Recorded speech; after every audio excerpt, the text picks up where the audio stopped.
More chips don't let the salad win. That's the message in terms of nature of the food maybe that we consume in Wales. Wrexham.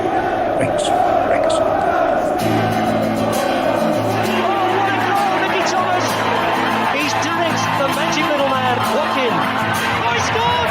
Steve Watkin has got a goal!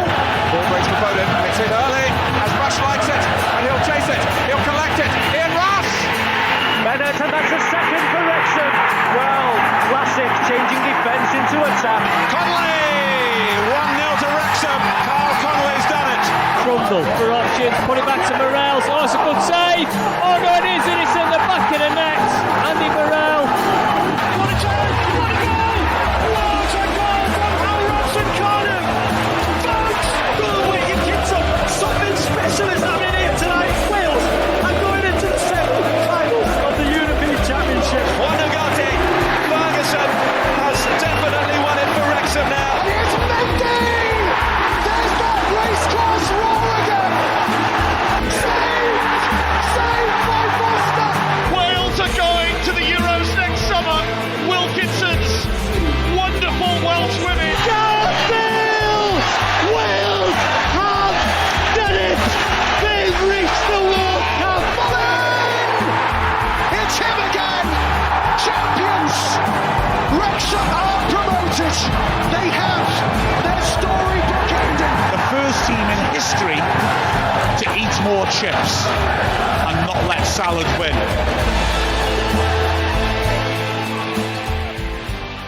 Hello and welcome to the Eat More Chips podcast, the official podcast, one of the most recognisable flags in the Welsh football supporters universe. And a little bit earlier this week, but in a week when Manchester City and Norway striker Erling Haaland wants to bring new audiences to the board game of chess after becoming a strategic investor in a World Chess Championship tour scheduled to launch next year. Haaland has helped to establish a company called Chessmates, which will be a significant owner of Norway Chess, the owner of the Total Chess World Championship Tour. Chess is an incredible game, he said in a Total Chess statement. It sharpens the mind, and there are clear similarities to football. You don't have to think quickly, trust your instincts, and think several moves ahead. Haaland is starting to branch out with his business interests, launching his own YouTube channel last year, which has more than 1.4 million subscribers. The 25-year-old Haaland has combined with Norwegian businessman Morten Borge for their undisclosed investment in chess, and he said he wants to turn the game into an even bigger sport for spectators around the world. The new tour will be hosted in 4 new cities and combine different disciplines in chess: fast, classic, rapid, and blitz, to crown a combined world champion with a minimum annual prize of $2.7 million. Well, I know 2 people who'll definitely be tuning in for that. I mean, they like to bash the bishop and conquer the queen. Of course, it's Jamie and Daz. $2.7 million from Erling Haaland. That's about 25 minutes work for him, isn't it? I was going to say, definitely. Yeah. Can you really make chess like football? I don't No. think so. No. Yeah. No. A few drinks, a few beers. The pitch invasion alone would be over in no time at all. You just sweep the board and you run all over it. I mean, it's done, isn't it? I mean, It'll only be any good as long as they stay away from those sort of digital versions and have the big giant display made up. You know how they used to have the big giant shapes of the king and the queen and stuff? Pick it up and they used to on sticks and have to put them on a big giant board. You know, it feels like a 1970s, 80s game show. Sometimes that's what we want. Sometimes you show your age, Daz. You know. What about death chess? Like if you lose a piece, you lose a finger or something like that. I don't know. No? Yeah, I think you've been living in Shotton too long already. I think what about to fall in with the locals? Or what about power slap chess? Have you seen that power slapping? Yes. Yeah. Yes. You can do power slap chess. There you go. Yes. I think we're getting a little bit off point, don't you? Copyright Eat More Chips podcast 2026. Yeah, absolutely. Yeah, definitely we'll have that one. Gentlemen, hello, welcome. Have you stopped crying, Daz, after Mo Salah has decided he's going to leave Liverpool this summer? You heard that today? No, I heard rumbles beforehand, so the fact that it's been announced it. It's not a surprise, and he's been a great servant, and to be honest, he's no longer quite fits the mold that we're working to. So, well, he's a winner. Yes. No, but he's not scoring. He's not scoring. Anyway, let's have this conversation. Let's have this conversation after the Champions League is over and the FA Cup is over. When Wrexham are in the Premier League and we're beating you 3-0 at home. That'll be that. Anyway, the new Adidas Cymru 26 away authentic jersey is a masterpiece of football design inspired by legendary Welsh Dragons, combining tradition with cutting-edge technology, according to the Football Association of Wales website. Celebrating the country's identity and heritage, the Welsh away kit is built with a cream base, punctuated with abstract graphical interpretations of the Welsh dragon in muted red tones, detailed across the front of the jersey. With its slim fit, crafted from knit fabric, the jersey offers a streamlined silhouette that moves with you on the pitch, not me. I won't be going on the pitch with it. The label with hidden UV print serves as a seal of authenticity, while with the heat transfer crest proudly displays your allegiance to Cymru, of course, features alongside our team motto, Gore Chwarae, Cyd Chwarae, across the back of the neck. The new Cymru away kit is available to buy online from JD Sports. Daz, I saw this appear at the end of last week. What do you think of it? Well, I like it. Sure. You like it? I like it. Yeah, okay. I like it. Okay. And I like the shorts as well because they come with pockets. So that's always good. Yeah, that's a win. That's a brilliant option. So I mean, I'm just not sure about the beigeness of it for me. That's all. I prefer it in white. I prefer if it's just white, polar white. I think that would be nicer personally. Yeah, we've done white, but we've done off whites before, and yeah, I quite like the off white because I can't keep it white anyway. Yeah, no, it works for me. I like the stripes. I like the detail, and obviously an away kit means you get the Adidas badge as it should be. Absolutely, yes. I mean, you won't be buying it anyway because you're so tight. There's no way you're going to spend 70 quid on a shirt. No, I'm just going to hint a lot and hope I get it as a gift at some point. Fair enough. Yeah. Jamie, we're sort of turning to aficionados of shirts now, seeing as Wrexham managed to churn out one every 10 seconds. I mean, is this something you buy? Probably not, because I don't think they do fat kit sizes, do they? Not for me. I mean, to be fair, this is like first reaction because I've not seen this. Yeah, it's a bit meh to me. It doesn't look amazing. It might be one of those. Maybe it looks better in the flesh. I don't know. I'm not a big purchaser of international shirts anyway, to be fair. So it's not something I'd buy, to be fair. But I mean, Daz is right. The sort of retro Adidas logo is definitely a welcome addition on there, though. But yeah. I think it looks good on next Wrexham player Harry Wilson there, though, don't you think? Yeah, it looks amazing on Wrexham's Harry Wilson. And let's be honest, Daz, when this is flying down the wing against Switzerland in the World Cup, it's going to look amazing. Absolutely. We have to keep the faith. This is what it's, they launched this with the intention of wearing it and wearing it with purpose. So what's the point of having a new kit if you don't think you're going to be there? So yeah, definitely.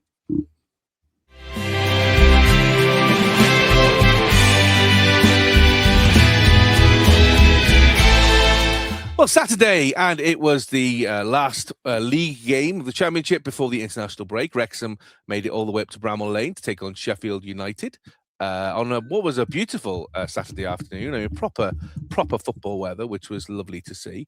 Let's look at the lineup first, Jamie. 3 changes from the defeat to Watford midweek. Kabori in for Longman, Dobson in for Rathbone, Windass in for Broadhead.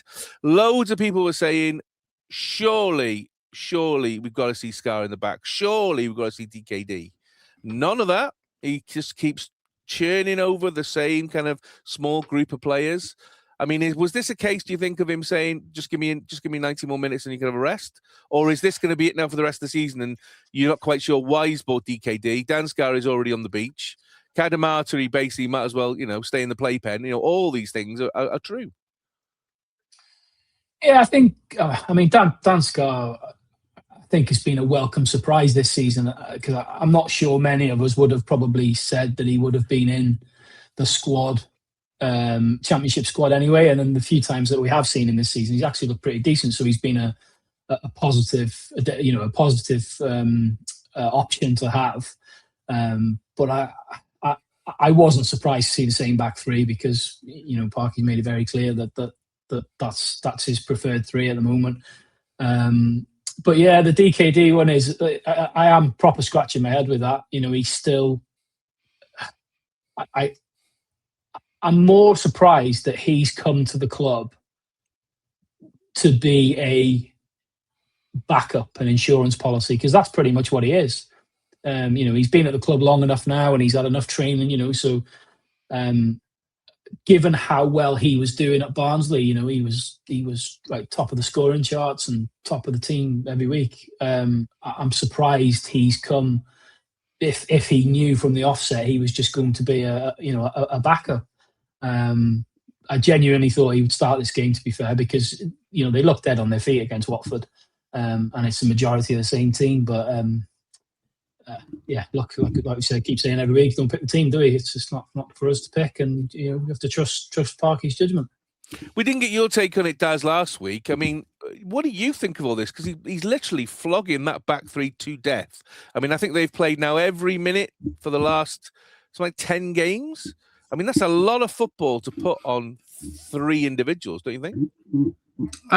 Yes, in the sense that I suppose of all the positions you can do that to, across the back is arguably the place where that can be done, because the amount of running the midfield do and all of that would make it harder. But you are looking to the overlaps and the wing backs and stuff. They do get involved. But I just think that it's surprising me mostly because you do have options. Most clubs, when you see these situations where they play the same team regularly, it's because they are playing their only team that's fit. They've obviously it's their strongest team, and they'd rather have them than not have them in terms of in key positions, key players in key positions. But the fact is, you've got options, so it does seem odd. But there seems to be an understanding. They seem to be doing well. You haven't got all the clean sheets you'd think though from a reliable setup like that though. So it may come to bite him a bit more later on, though, if proper injuries and proper fatigue kicks in. Because you'll be looking for covering more than one position at the same time. So I mean, is he pushing him because he knows he's only got 7 games left potentially? I mean, obviously there could be another 3 after that, but he's got 7 games left. Is he kind of thinking, "Seven's a lot"? I know, absolutely. Yeah, I agree. Yeah, totally. I think that's we're too far out for that option where he just thinks, right, go for it.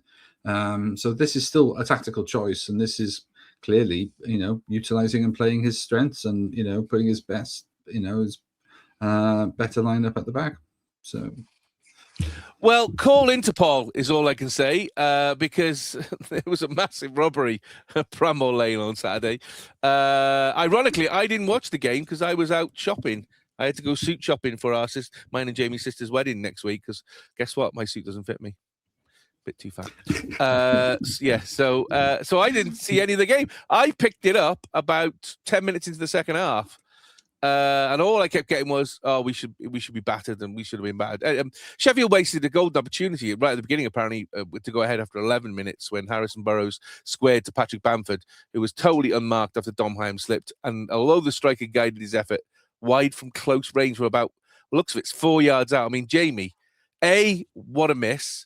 And B, with that start from Sheffield, did you think, oh, here we go, we're going to get absolutely battered here?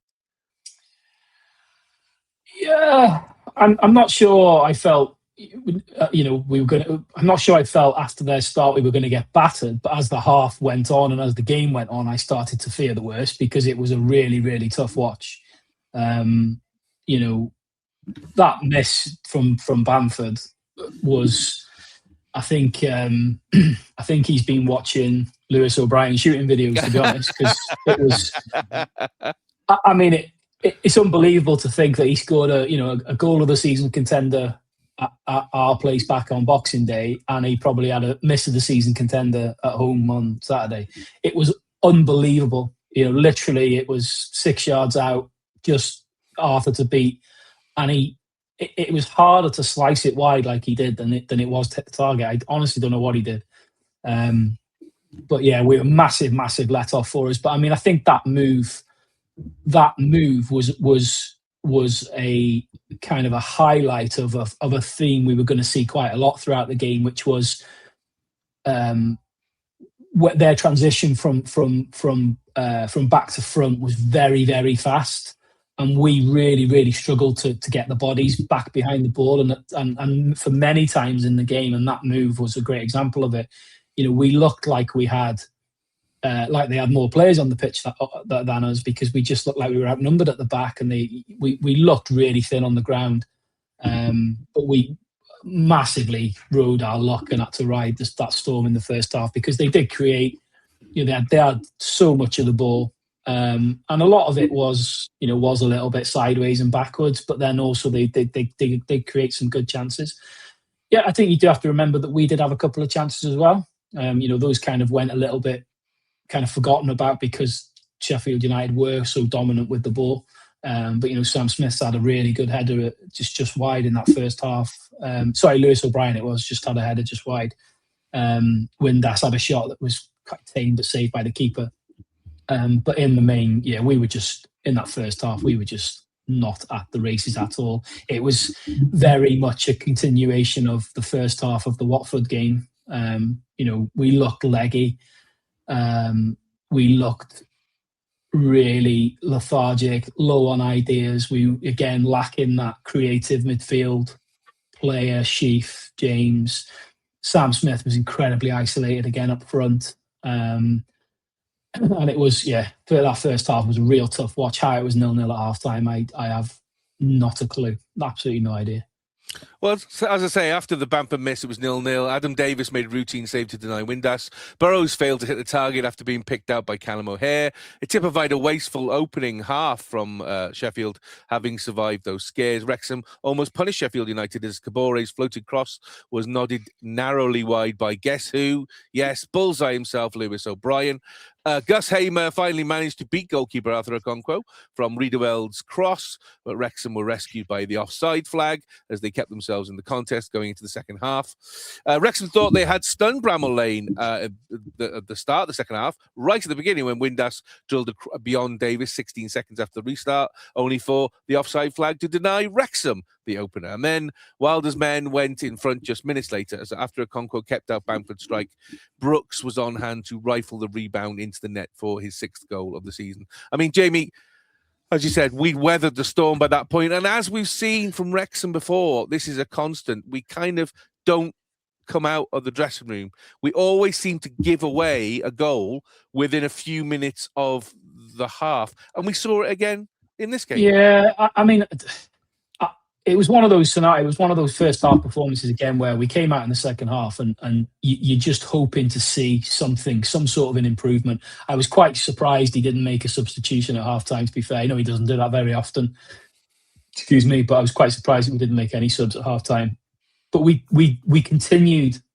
We started that second half, in the same vein as the first half. And Sheffield United, obviously, he'd gotten into them and just said, keep doing what you're doing because it'll come eventually. And like you say, we had that very early chance that was we were in that Windass that was offside, but after that they just turned the screw and eventually got the goal, which you can't say they didn't deserve to that point. I mean, unlucky for Arthur. He made a decent save from the first effort, and I think, to be fair, he was very unlucky. He didn't stop the actual shot for the goal. He wasn't too far away from it, but. Yeah, you couldn't argue that they deserved the lead at that point, at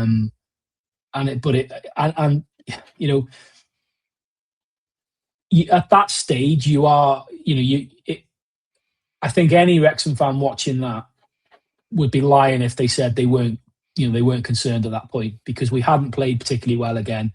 We conceded the goal, which we'd managed to keep out in the first half, and it was hard to see where our chances and our goals could come from. But lo and behold, what came? I mean, Daz, Sheffield United, they're kind of down in quite a slump. I mean, they had an awful start to the season by the fact that the management sacked Chris Wilder after Chris Wilder got them to a playoff final, which is just ridiculous. Sacked him, brought in this Ruben Sellers to basically run it like it's some kind of football manager 2025, failed appallingly, and then brought Chris Wilder back in, who's trying to patch things together. When you look at their players individually, they seem to have some fantastic players, but as a team, we saw it here. Fantastic going forward, can't finish. Yeah, I mean, you've got some recognizable names in Bamford and people like that, and like Jamie said, scored a great goal. That's the little flick, wasn't it? The flick round the defender on the Boxing Day. I mean, it was a phenomenal goal. I do think that one would have been chalked off if Bamford had scored that miss. If you had VAR, just saying. Because I do think he was off, no, I think that's the thing with all of these teams. When they're struggling and they just can't get their shape, they can't get their ideas right. I mean, there's one thing that they know, that you've got somebody who's is Sheffield United through and through, all the way to the core. So he gives his all. I don't know what the management or the ownership were looking for when they got rid of him after that promotion, because did they have grand aspirations of something better, or because I don't know. None of us had heard of the replacement particularly, and no track record at this level. So I don't know what they saw that thought they would get better. But he's come back. He's a familiar face. He's certainly got the crowd on this side. Does he have all the players on side? I mean, they seem to be pretty fluid against you guys. Really, really, really solid. Some really impressive sort of intricate triangles through the middle, some decent through balls, and maybe a bit of finishing is what they need. But when you're down and struggling and you've had a couple of bad results, then those are the confidences that go first, isn't it? And so you've got to feel for them in some respects, but they have been sort of mismanaged into such a way that they didn't really stand a chance this season. I don't see them being, obviously not at risk of going down. They're comfortably. What are they, 11 points or something away from the drop? So you'd be amazed if any of those teams from Sheffield up get dragged into that. I do think they're safe in that sense. So why not try a few other players and maybe try some new formations, maybe get some youngsters through and start to think about next season? But whether or not that's with Chris Wilder, who knows? Well, that goal seemed to have woken Wrexham up, because just 5 minutes later, Windass, obviously ex of Sheffield Wednesday, got his moment in the limelight as he was picked out by Smith before coolly slotting into the net in front of the travelling supporters and cue bedlam. And even, Jamie, I think I saw a little smile from Josh Windass after he scored that goal. I don't know, I must have broke a bit of wind or something. Look, it was you're right. I think the goal did wake us up a little bit. I think the goal came from a quick free kick, if I remember rightly, just outside our own box. We do that a lot. I think sometimes I get quite frustrated about the fact that we always seem to be looking to take the free kicks quickly. A lot of the time we waste the ball, but this time was absolutely spot on. Obviously, Sam Smith finds himself in one of the channels and pulls back a great little ball into Windass, who's just completely left the defender. And he's in a relatively easy finish for someone like that. I think from what I saw the celebration, there was a few kind of like little nods towards the Wrexham fans. Like I say, we've discussed it to death. It's his prerogative. Let him celebrate however he wants. Whatever I think is irrelevant. The bottom line is he was in the right place at the right time to score, and I'm sure as an ex Sheffield Wednesday player, I'm sure he enjoyed that goal. I don't know whether he got. I can't recall sort of hearing him getting booed every time he was on the ball or anything, but I'm sure he did get a lot of shit from the Sheffield United fans, so I'm sure he would have loved that goal. But I think it was quite important that we scored relatively quickly after their goal. I think if the game would have gone on to sort of 65, 70 minutes, I think it would have been very difficult for us to get back into it at that point. But the fact we've scored, within 10 minutes of their goal, I think it was within 5 or 6 minutes of their goal. 5 minutes, yeah, 5 minutes. Yeah, within 10 minutes of their goal, I think was really important, because I think that gave us a little bit of a second wind, or a little bit more of an impetus that we needed, because we just, as we talked about last couple of weeks, we just looked for most of that game, we just looked dead on our feet. But yeah, I couldn't believe I couldn't believe we'd equalised, to be honest with you, because we should have, a little bit like against Watford, we should have been completely dead and buried by that point. But we weren't, and we were back in the game. So 1-1, and this triggered an improved spell for Wrexham, who actually then managed to take the lead 12 minutes from time. Issa Gabore's cross was headed into the net for a fantastic diving header by Smith, his 8th goal of the campaign across all competitions. Daz, not sure whether you've seen it. Some people were saying he might have been offside. Thoughts? Yeah, it's close. It's close. I looked at it a couple of times, and it's definitely close. I mean, I'm trying to work out whether or not the keeper's made a mistake for not coming out to take, and really dominate the cross. Is he looking for the shot and he's just positioned himself, and therefore he's got himself wrong-footed, or is he just given up on the cross because he knows he ain't going to get to it? But he just feels like there's nobody taking command of that situation, and Smith's allowed to sneak in, and when he plays on the shoulder of that last defender brilliantly. It obviously looks close. It looks close because of that exact particular type of poaching moment, but the defenders are just ball watching as well. It's a quality ball, though. I mean, ultimately, it's into that corridor of uncertainty, isn't it? And defenders facing their goal don't know what to do with it because they're going to risk an own goal. That's where I think the keeper has to sort of own that a little bit more. But it's got pace. It's perfectly positioned, and Smith's, he's gambled on it. He's run into the space, and he's just relied on the fact that cross will come in. But it is beautifully timed, great diving header, and the keeper's got no chance once it's gone over his head in that way, because he's trying to get back, but he's nowhere near it. So whether or not it would have got chalked off, in a VAR world. This is the point where you're going to go, who cares? I mean, I cared because I was quite excited when this was still 1-1, by the way. I was still kind of invested in the game. Well, you switched off, did you? You switched off after we went in the lead? Is that what you're saying? No. I wasn't watching. I was busy, so I was getting the goal alert. So I was, when it was 1-1, thinking, oh, my prediction might come good. I was fucking raging. Yeah. And then I was thinking, oh, here we go. They're going to score. And then you guys will be happy. And And then I thought, oh, neither of us are happy. Great. That's okay. because you get the win. So you'll be happy for the win and no change in the league. So exactly. Few. But 1-1 would have been a sweet result. It would have been. Yes, you're absolutely right. Jamie, this reminded me of Andy Morell's famous headed goal.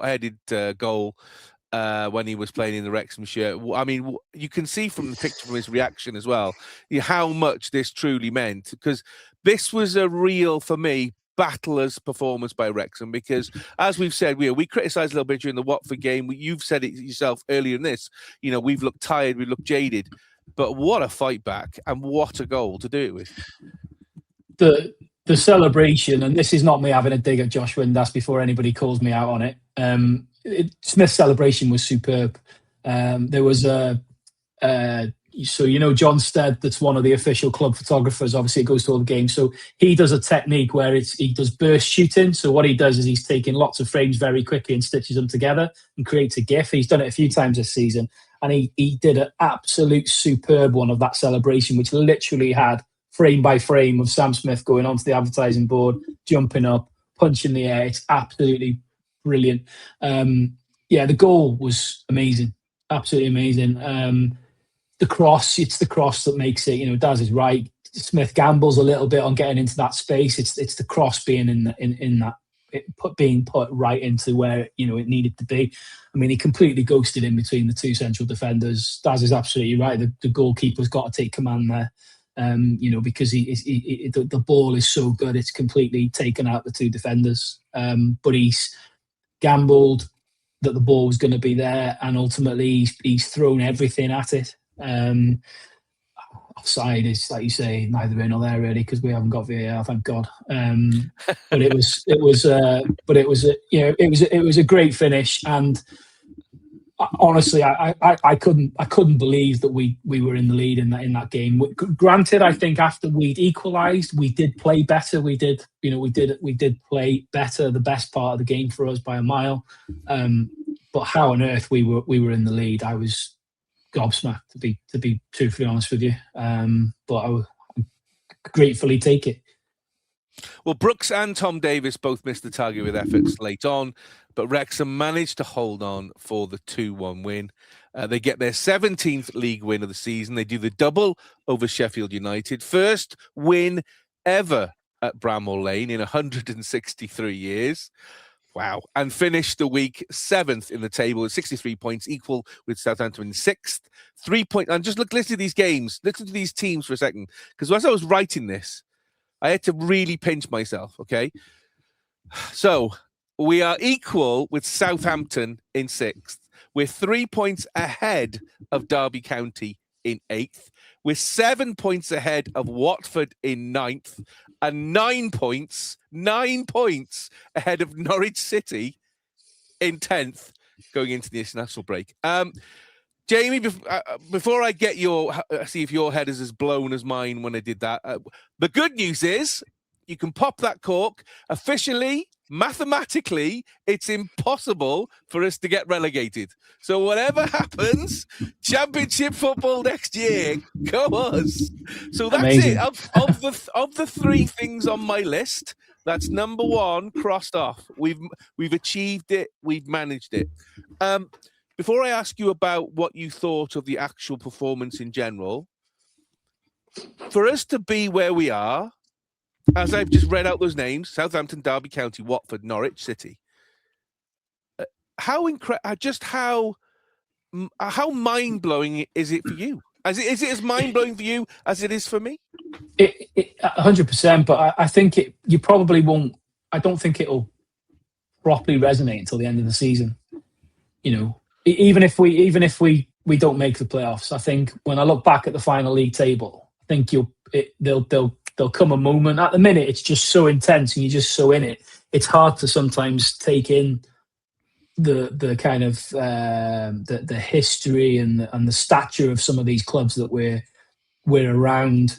You know, in and around this season, Sheffield United, you know, to have done the league double over them this season is ridiculous. You know, couple of years. Remembering 3 years, I was going to say, remember 3 years ago, you know, we nearly beat them in the cup, but eventually they showed us who was boss when we came here in the replay of the FA Cup. They showed us who's boss, and we had to leave with our tail between our legs. Not this year.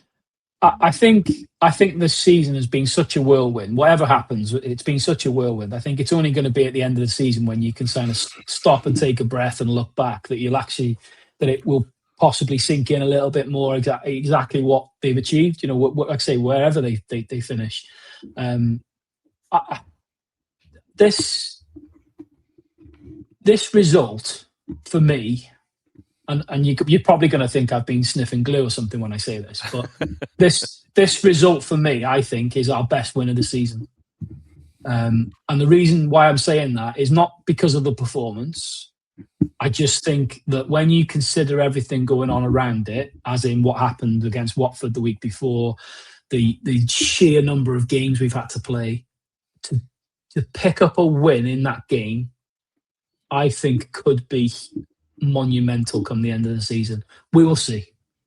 Time will tell.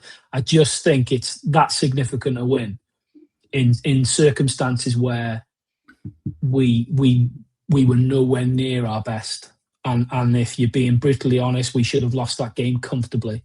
But the fact we've managed to come away from that game with 3 points at this point in the season, just before the international break, you know, now our tired and wounded squad can get a rest, or the majority of them can get a rest. I know obviously some of the players do go away on international, but the majority of them can get a rest. I think in this next couple of weeks, we'll have the time to get at least a couple of the players back, key players back for those last 7 games. I'm not, you know, don't get me wrong, I'm not saying that I believe we're going to get playoffs and we're going to get promoted or anything else. It's still completely up in the air, but it feels quite seismic to me. That win on Saturday felt very reminiscent of like when we went to Blackpool last year and beat them. So yeah, we'll see. Daz, you and I have watched teams in the Liverpool in the 80s, Man U in the 90s, who just win. They find a win. Doesn't have to be beautiful football. Doesn't have to be commanding football. They just find a win to get the job done. What does this say about this Wrexham side, and where do you feel that puts us with regards to the chances of finishing seven games time in one of those playoff spots? I mean, you're no Liverpool team of the 80s. I'm just going to say that now. You sure? Are you sure? Yeah. I'm sure. Yeah. Don't know about that. No, you're right. You know. But in terms of having that resilience, I mean, it's great. I mean, you have what is it? A couple of defeats in the last 5, so you're gaining more points than you're dropping and stuff. So you're above that average, which is what you've got to keep. You got to keep ticking over just to sort of get into those areas of whether it's the playoffs, or just top half. You've got to make sure you keep those points ticking over, which it feels like you're doing that. And some of those results have been really, really impressive. And there have been enough games where you have dominated, though. So the fact that this one felt like a bit of a steal, this one feels against the run of play. You get them over the season. I think from the highlights I've seen enough more. I've seen more positive games than negative games in the majority of that, and that's reflected by the position you are in the table. So I think it says something about the team that they kept going and stuff. I mean, it wasn't a last minute steal like in the 90+4 or anything like that. It was still another quarter of an hour to go before the end of the season, the game for Sheffield to do something about it. So I think there's a lot to be said about the character where you can defend and block, but you kept some chances going as well. It wasn't just about parking the bus and a low block. There was enough attacking power because you have got pace and you have got some quality finishers. I think, Jamie, you said several times that playmaker in the middle, just to sort of make the right decisions. And when you've got options, I think you miss a couple of those these last couple of weeks. But I just think, there's a spirit, there's a desire, but I also think there's clearly fitness because you're playing the same players all the time. So whatever's going on in your fitness, regimes and stuff, the coaching staff have got something right there as well. So it's really positive. The thing is, it's not fluky, is it? If you're talking about like an FA Cup game where it's a one-off game, anything can happen in a one-off game. But in a 46-game season, and we're now 39 games into that season, we're where we are on merit. The opposition fans can say week in, week out, they're the shittest team we've played. But that's by the by. The results and the points on the board tell its own story. So people can say what they want about the style of play. It's been effective, and it's obviously it's worked because currently we're sat right in the mix. Well, and you've also, if you really dig down into the numbers, there are only 4 teams that have got a better goal difference than you. So so in terms of the whole, I mean, the top 3 are leagues ahead, and then Southampton have just pipped you at the moment into 6th. They're the only teams that have got this, anywhere near a better goal difference. So you are definitely, punching absolutely there or thereabouts with all your competitors around you, all your rivals. That Southampton game now on the 7th of April, that's become monumental. That's giving me Notts County vibes. That is, because regardless of what happens to the 2 games, the 2 results. Regardless of what happens with our result on Good Friday, obviously they're playing Arsenal on the Saturday, correct, 8 o'clock kickoff. So then they've only got Sunday, Monday, and then Tuesday night they're then coming away to us. Granted, I know they've got one of the biggest and best squads in the league, but that's going to be a tough ask, that is. And I think, that game now has become massive when you consider the positions in the league. Well, Wrexham is still on 63 points, as I said. Seven games left to go. Now, by the law of averages, if you calculate the averages from the last 15 seasons, 75 points would get you to 6th. That means that's 12 points. That's 4 wins out of 7. We know we've got the likes of West Brom and Southampton. We've got Oxford, but we have got Middlesbrough and we've got Coventry as the last 2 games. Do you think? I mean, obviously, this is all. We could win all 5, 6, and still not get in. Obviously, it's only a thing. But is 4 wins out of 7 just out of Wrexham's reach, or do you think it's possible? I think I agree with you guys from last week, where I do listen. Wow. I was bored. I was on the shitter or something. So you're the one that listens. I was going to say, I hope it made you go easier anyway by listening to us talk shit. I think those last two are a real. I'm not going to say they're going to be gimmies or anything, because there may be a victory parade involved with those, all sorts of things. But they're probably already promoted by that point, so you just don't know what you're going to get from those teams. So it's not even to say that it's not that insurmountable that you could win 5 or 6 of these. That's a real difficult one. But no, I think there's enough in that list of teams that you're there or thereabouts matching them, or you've already proven yourselves against them already this season as well. So no, I think 4 is absolutely achievable. I think it'll be interesting to see. I know you said 75 is the magic number, but I don't know what the numbers have been in all of those seasons, like how many teams got into the 75s or how many teams got around that number, and how many were they competing with? Because it's been a while since I can remember a run-in for the championship title where we haven't got the runaway leaders of Leeds and Burnley like they were the other year, where there was like 100 plus points or whatever. The fact that you've got so many teams from around 60 points through to 69, 71, anything can happen with 7 games to go. There's Coventry feels the only team that's safe, because they've won more. They've virtually won all their games. They probably only really need now 4 or 5 points, and then that's them done. Yeah, pretty much. You would say. So that guarantees them the promotion. It's just then whether or not they keep going because they want to, get that 100-point score, or whether or not they want to, absolutely guarantee the championship win. But I think Coventry will get to the point where they're crowned champions with a couple of games to go, and they'll back off. Middlesbrough will be watching out for the likes of Ipswich and Millwall and Hull and behind them. Maybe even Southampton by that point. Who knows? So it's going to be really tough. I think you should bookmark this now. I think the last game of the season, both us and Middlesbrough will have something to play for, because they will need the points to get second and we'll need the points to get sixth. And it will be one of those games. Mark it now. I've just got a feeling. Yeah, I think you're right. That one, I think, is the one, because I do think Middlesbrough have got the capacity not to implode, but they've already stalled. Let's put it that way. After their challenge to Coventry, they really stalled these last few games, and then that's just there's blood to be. They smell blood chasing pack. So, can you remain within that chasing pack? Yeah, maybe.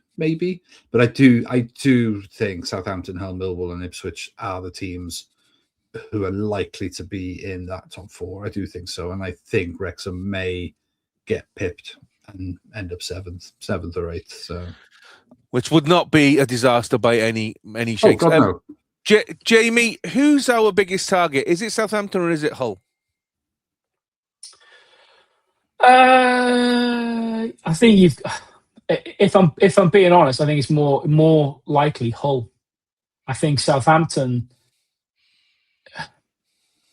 Having said that, you've got to remember that Southampton's because their next league game is against us, isn't it? Because they haven't got a game on Good Friday like we have. No, they've got the FA Cup game, haven't they? Because they've got the FA Cup game. So their next league game is against us. So they were supposed to play Ipswich on Good Friday, but that's been pulled because of the FA Cup. I mean, given the form that they're in and the run they've been on, you would think, or you would assume that they're going to be the ones more likely to get that 5th spot, and it'd be Hull that's the one that we're battling with above us. But you don't you never know, because like I say, if you think that their next game is us, so if we can get a good result on Good Friday to West Brom, and then if we can turn them over on the Tuesday night, that puts a bit of pressure back onto them. So, look, I'm not really thinking about the other teams around us. I just want us to concentrate on our own, on our own games, to be honest with you, because the reality is, and it sounds a crazy thing to say, but it is in our hands. It's in our hands because one of the teams above us is Southampton, and we've got to play them. So, you know, it's not me saying that I think we're going to win the last 7 games at all, because that's ridiculous. But yeah, I on paper you'd say Hull is probably the more likely one that we'll be battling with, because you think Southampton's form will secure them 5th. But you just don't, honestly, you don't know. This has been such an open and close championship season. Literally, I couldn't call it. I think you could still now pick, you know, 3 or 4 teams that are all still in the mix. Well, Sunday and Wrexham were over at Park Hall to play TNS Women in the Gennaro Adrian Premier.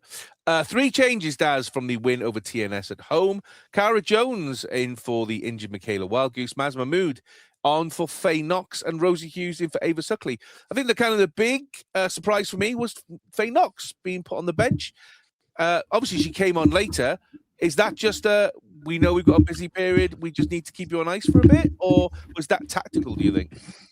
No, I think that is making the most of the fact that you've got a much better squad. You know, this has been the criticism we've been talking about for the last couple of seasons, is that depth, you know, strength and depth has never been there. Now you've got this, use it. I mean, you know, Francis Jones, Lily Jones. I mean, they're great additions to have in the middle of the park, whatever you want.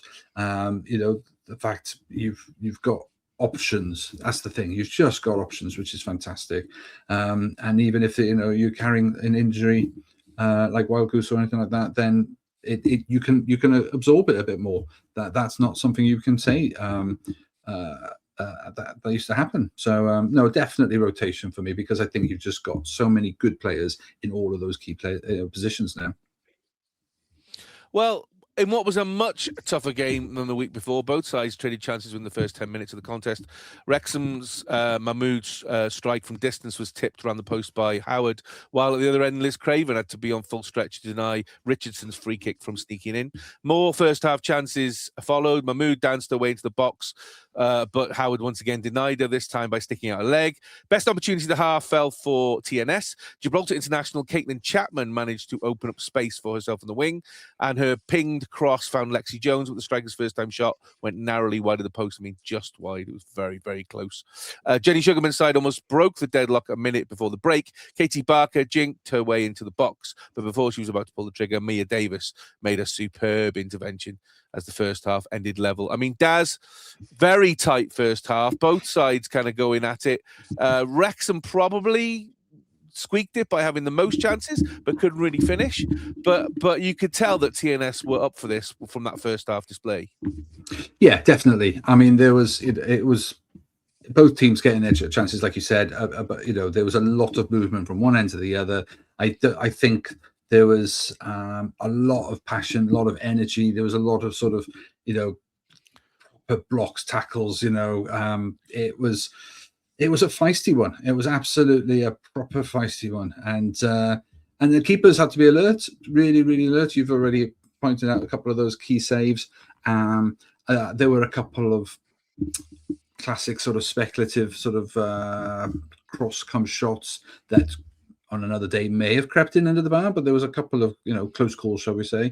But yeah, no, it was definitely, I don't know if the home advantage has much to do with it, really. It's I think they're a side with character. I think they're a side with lots of potential in that sense. But I do think what we saw in that first half was Wrexham having the best of it, because they have got some good finishers, good players.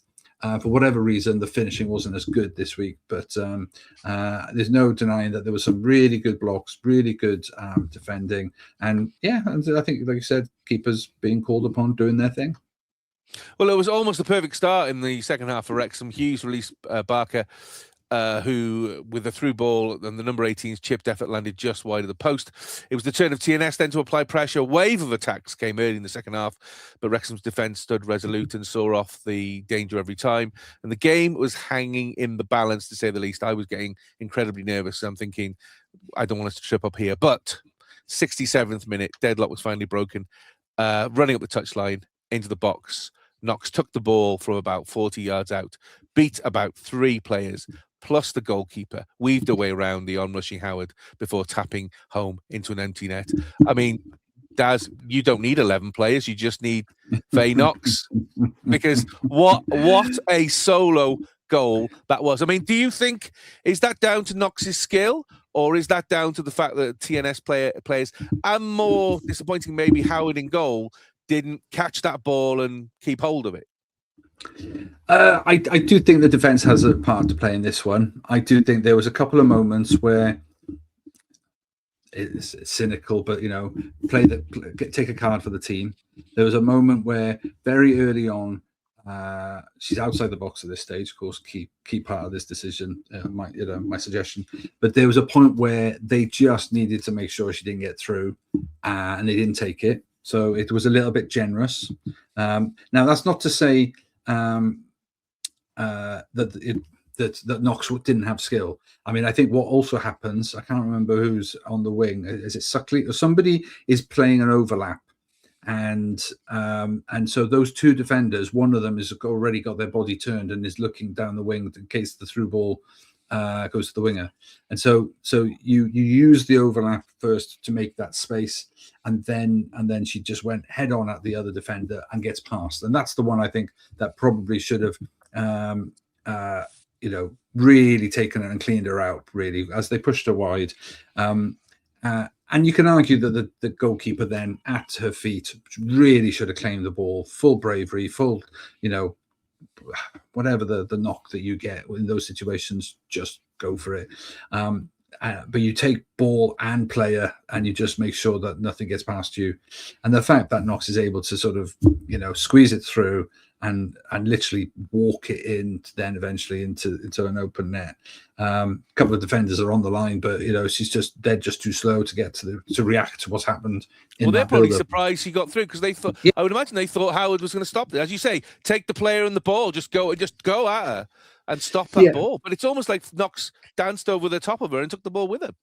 Yeah. No, I mean, I think the left back who's marking, I can't remember who's there, Mahmood or somebody, but she's the first to really realize what's going on, and she's sprinting back to try and get back on the line and nearly makes a difference. But no, there's three defenders that she's passed by. The others are kind of realizing this is becoming a problem. But yeah, but the quality in terms of the keep going, stay on her feet. Like I said, you could have been taken out comfortably at one point, or should have been. And I do think that there's an element of naivety there, but the goalkeeper, has that moment. But it kind of just shows, like when you said whether or not the rotations mattered, or whether or not the strength and depth of what your team is, to bring somebody like Knox on that stage in a game, freshness. TNS are probably thinking, we might get something out of this, and then that's who you bring on. It's a different level of option that Wrexham now have, and no, you have to absolutely credit Knox with just making the most of that opportunity, demonstrating her quality, and brilliant goal, because I think it needed that. I think at that point they needed that goal, that breakthrough, because the longer it was going on, the longer that there was a chance that TNS could have nicked it at the other end. There was definitely a feeling of nervousness, because I was there on Sunday, and there was definitely a feeling of nervousness, at least. Jamie, Faye Knox. I think we're definitely running out of superlatives to talk about Faye Knox. I mean, she is a playmaker and she is a game winner. I mean, again, she's just added to the large number of vital goals she's scored so far this season for Wrexham. Well, I've been saying every week for the last however many weeks, she's head of the Faye Knox fan club. She's been the one for me that's just, like you say, you kind of running out of superlatives for her. I mean, that goal was ridiculous, wasn't it? I mean, I take everything you said, with regards to should one of the defenders have taken one for the team, as it were. She got a little bit of luck with the ricochet off the goalkeeper, but I tell you what, she deserved that bit of luck, because it was a superb run. Superb run to actually to have the impetus to actually take the ball and drive at the goal and it was going in. It was going in the goal, whatever, and it just caps off for me what's been a player who's just, I think, just shown, and I said this last week, just shown so much improvement this season. It's unbelievable. Player of the year for you? For me personally, because I like I say, because I think I said this last week. I think it's likely that Katie Barker will probably get player of the season because of the number of goals she scored. It's often the case, isn't it, that the goal scorers will get a lot of the spotlight and the headlines. I just personally think, I think Faye Knox has been just so consistent throughout the season. Maybe a player that we didn't necessarily think would be an integral part of the team, but has absolutely become that. I know she didn't start this game, but she still came on and made the difference. And just purely on the basis of the improvement that she's made this season, yes, for me, I think she gets my vote for player of the season.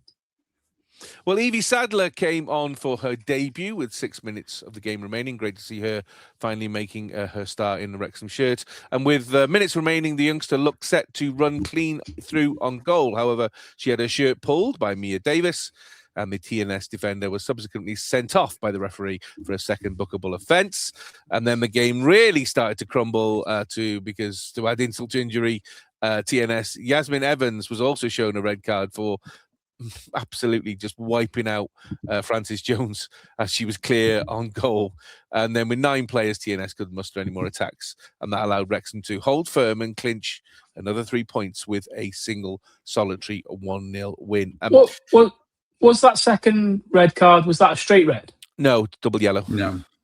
Okay. So because the highlights only showed one of the no. cards. There was, but they were both double yellows because they exactly the same reasons. Funny enough, we'd got away from them and were clean on goal, and they were pulling the shirt or they were taking out intentionally. And finally, the ref woke up in the last kind of third of the game and actually then started giving cards, and the TNS knew then the game was up, even to the point where the manager got a yellow card as well because he absolutely lost it and threw the ball down really hard. It bounced onto the pitch, and of course he got a yellow card. And obviously we were very appreciative of that as fans, which we made sure audibly we supported him for that. So well done to him. Daz, I mean, it felt really nervy. I have to be honest, it felt really nervy on Sunday. As we creep closer to what is now becoming a vital part of the season, can Wrexham keep those nerves at bay and do what needs to be done? Yeah, yes, they can.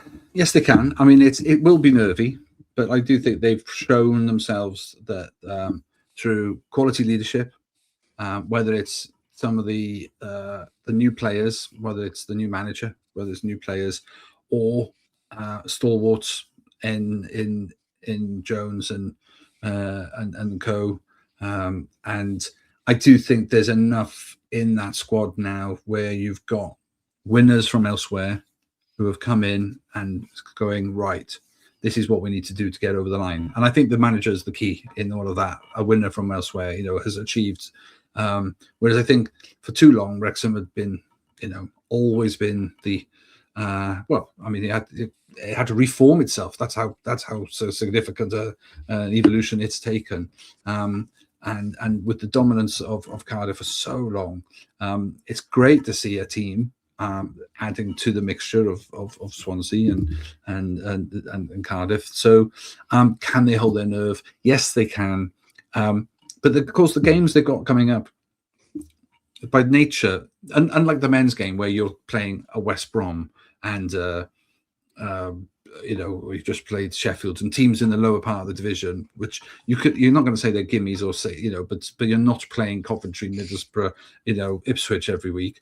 This league, you are playing against, TNS, who put in a real fight this time and have put fights in for a good number of games against other opponents, or direct rivals in Swansea or Cardiff. And every game's going to be really tough. And on their day, both those teams can and may still beat Wrexham in a one-off on the day.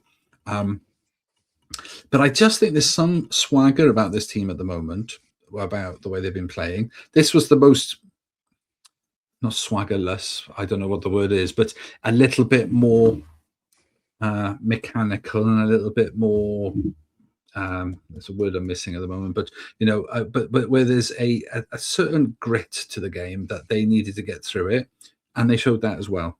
And I just think that's the sign of a potential championship winner. I just think they've got all the potential. Now the maths is in their favour, of course. They've still got that bone, but they've got to win it. The fact that it's a game in hand, there's no benefits to that until you've won it. So we won't know until we come around the last corner and into the straight, as they do. You know what I mean? As they straightens up. But it is against some real tough quality players, and Cardiff are not going to roll over.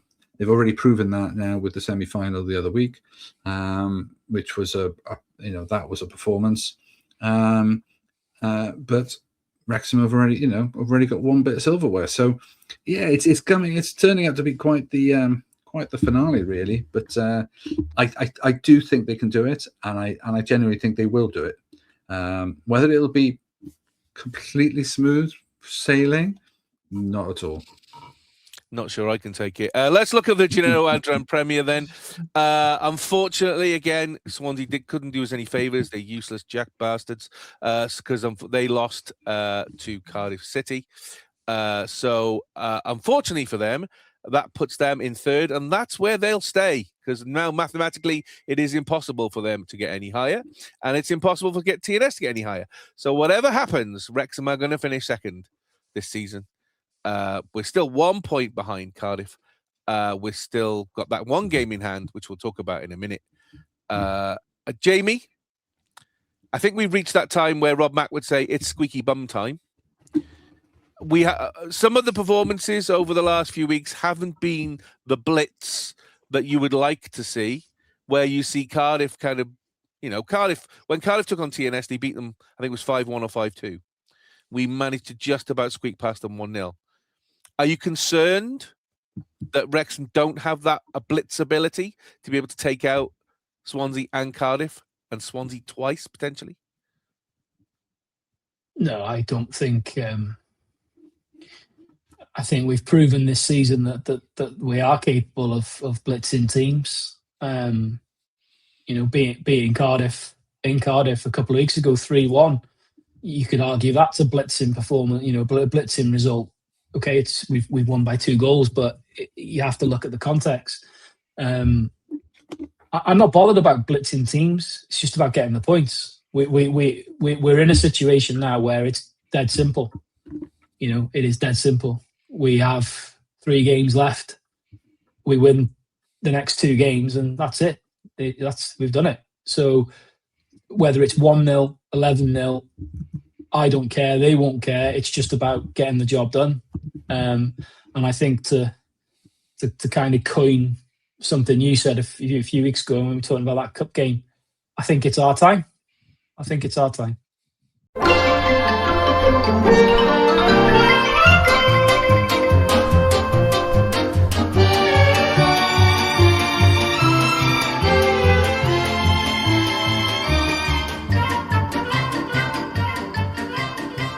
Well, it's a big week in the chip shop this week, as these dishes are fit to please, to say the least. I pulled out the balloons from Christmas 2011 and the Euro 2016 bunting, still covered in sick from that win over Belgium. So we're definitely putting the boat out, to say the least. Daz and Jamie are ready to stake what little reputation they have left on the line as we come to the end of the season. Let's look at the chip shop table. Couldn't celebrate with you last week, Daz, because you had a bullseye the week before. Congratulations on that. Thank you. Well deserved. This week, however, no bullseyes for everybody. Daz obviously predicted that draw against Sheffield, and Jamie and I thought Sheffield were going to win. And of course, Wrexham did the honourable thing and won. So that means nobody got any points whatsoever.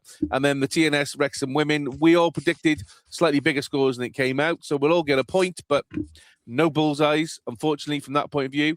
So that still puts Jamie up there in the lead, 83 games played, 53 points. Daz in second 83 games played, 45 points, 8 points behind.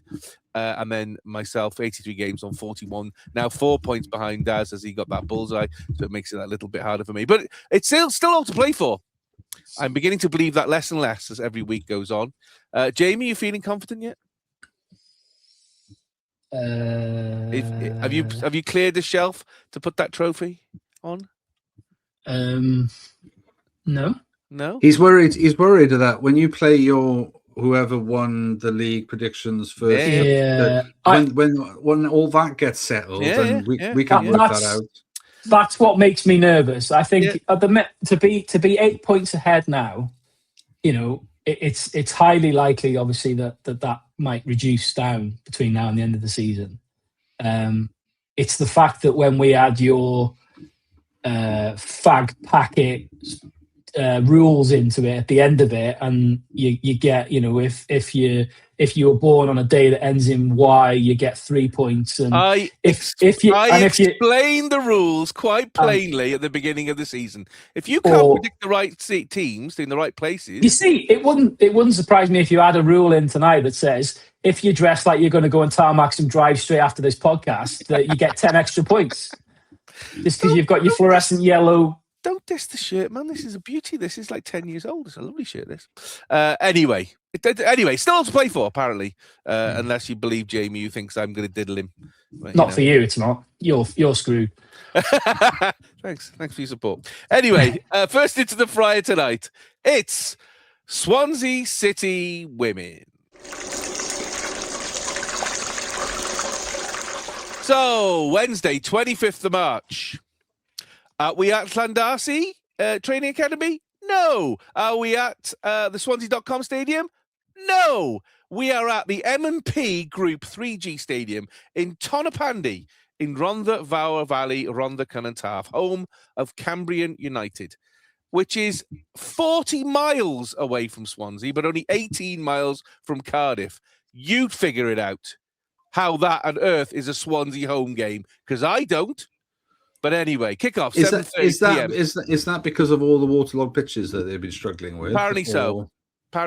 I don't know, but the thing is, they could have had a word with Britain Ferry, which is literally 5 minutes up the road. Or we could have played at Britain Ferry. I don't see why we couldn't have played there. Why are we 40 miles? Maybe there's a home game there already. Maybe, I don't know. But anyway, anyway, because obviously two teams played 2 games on top of each other. Multi-ball system. That might be quite fun. Anyway, quite hilarious. So. Tomorrow, I mean, today as we've released this now, 7:30 p.m. GMT tonight, Wrexham Women play Swansea City Women. A rescheduled game called off a few weeks ago due to a waterlogged pitch at very, very short notice, might I add. Swansea City currently 3rd. And as I said earlier, that's where they'll stay because they can't go anywhere else. Mathematically, they can't get any higher, as TNS can't get any higher. So, well done, Swansea. Another great season for you. Swansea in phase 2 have played 3, won 1, lost 2, both of those versus Cardiff City. And so far this season, Wrexham are unbeaten versus Swansea, winning their 2 meetings 3-1 and 4-2. And the chips are done. So, Daz, in the heart of the valleys, and it is literally in the heart of the valleys. In fact, you could probably walk there. It's so close to you. On Wednesday night, looking at the weather forecast, if it's anything like it is tonight, and it looks like it is, it's going to be blowing a gale, and the rain's coming in sideways. Wrexham Women are going to have to travel down during the day because they won't be staying overnight. Big game, though. Big game. Nothing game for Swansea. Big game for Wrexham. Are Swansea going to spoil? Or are they going to think, do you know what? Let's just turn up. Because will they want to do Cardiff any favours? Let's be honest. I don't think they want to do either of these 2 teams a favour, but I think pride will be at stake. I do think the lack of results against Wrexham for them has been disappointing. So I do think they'll feel they'll want to prove something. If only ready for next season. I don't think they care about Cardiff getting the benefits of it. I think they just need to prove themselves to be a better team, which we know they can be. I know they can be. They've had some injuries and, there's some issues and stuff, but, it's I would be amazed if they felt that helping Wrexham over Cardiff is anywhere near the radar. No, I think the games that have been previously, I think Swansea are probably going to be hurting, and I think on form though. I think on form, Swansea have had they've had a couple of games and good results and stuff. So they haven't been completely firing. And obviously against Cardiff, you can't. That's not the measure really. How well did they do against Cardiff? Cardiff are still the team to beat. They went into the lead in both games and gave away the lead. Yeah, I mean, I watched the highlights of it, and it was a good goal. The Swansea goal was a good finish, I think it was the captain. I think I don't think she scored all season, so it was the first goal for her. So so there was definitely pride and effort. Real sort of. But the quality, Cardiff's quality, just showed through. There was a couple of errors here and there as well. I just think ultimately they couldn't sustain it for the duration, and I do think that's something that Wrexham have probably got better over Swansea, is that they have got that capacity for the endurance of it all, but also because you can make meaningful substitutions with like for like players or near enough like for like, and I don't think Swansea have got that. I don't think I've seen enough of that in the highlights that I've seen. It's still the same regular players trying to literally drag the team through and get them over the line, and it just hasn't been enough for them. But they've had good performances. I just don't think they can sustain it for the same duration. So whereas Cardiff definitely, and Wrexham have shown that this year. Jamie, do you think this is going to be Wrexham's toughest game of the season, with having to travel down to a ground they absolutely know nothing about, in the middle of nowhere? In fact, it's still the 19th century there, I believe. I mean, I don't go into Tonopandi if I can help it. I mean, Daz, we're not allowed in Tonopandi, are we? Because we've got evil magic like watches and mobile phones. So Tonopandi, is that where Fireman Sam's from? No, it's not. That's Pontopandi. I knew you were going to say that. And if I see that little ginger prick with a box of matches, I'd arrest him.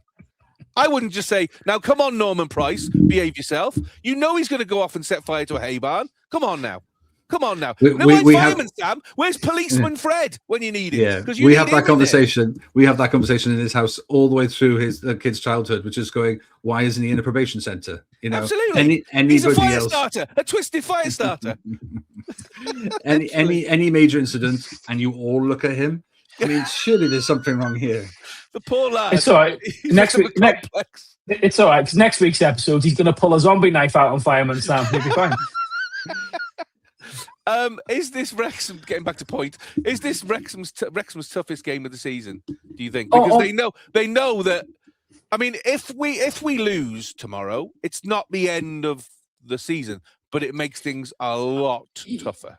Yeah, I think for everything around it, you have to say it's on paper, it's the toughest game of the season, because, opposition, yes, Swansea are not where they were, a few years ago, a couple of seasons ago, but they are still formidable opposition. Like you say, the two games they played against Cardiff, although they lost the games, they took the lead in the games. They could have, done more.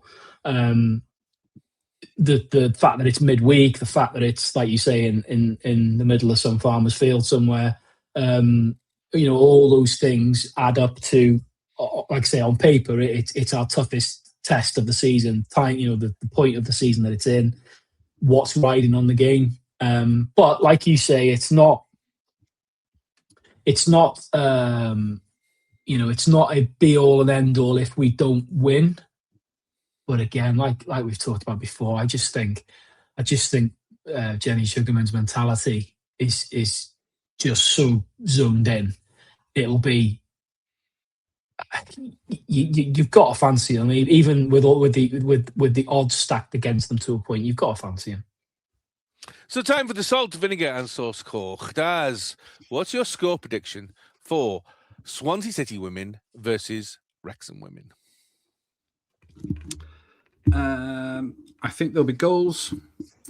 I don't think there'll be a clean sheet. So I am going to go for Swansea 1, Wrexham 3. Jamie, what's your score prediction for Swansea City Women versus Wrexham Women? At this point of the season, at this point of this competition, I'm not deviating from what I've pre-planned. And I said 3-1 to Wrexham as well, so I'm sticking with it. And I'm predicting Swansea City 1, Wrexham 2, but this has been really tough. I'm backing the women, but I've got a nasty banana skin feeling about this. I really have, because we've decided to put it on, did you? We've funny fucker. We've beat them twice this season. There's been, don't get me wrong, and I'm sure I'm going to be Mr. Conspiracy Theory here, but it just reeks to me of Swansea mind games. Where they're playing it, the cancelling of Llandarcy, at the last minute, the last time. This whole thing, they're not even promoting it on their social media for their supporters. They're too busy supporting Sunday's game against TNS, so they're not even interested. I've just got a nasty feeling there's a banana skin. I'm hoping I'm wrong, because it was very nervous on Sunday. And you're so glass half empty. I man. am. I know. I'm sorry, but I've learned that from you. Is this game on TV or on anywhere? No, it's not at all. It might be streamed, but I don't think it is. I'll be going tomorrow night.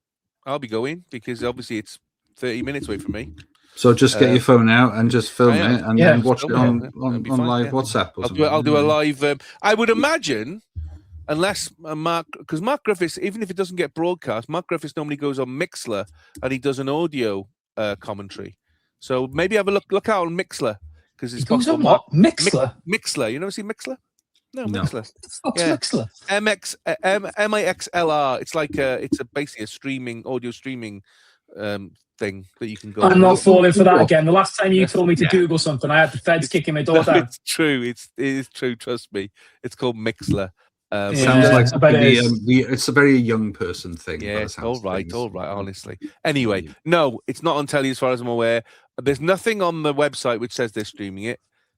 So we'll wait and see. But whatever happens, if I'm there and there is no one, I'll just keep tweeting. I'm if you get a signal.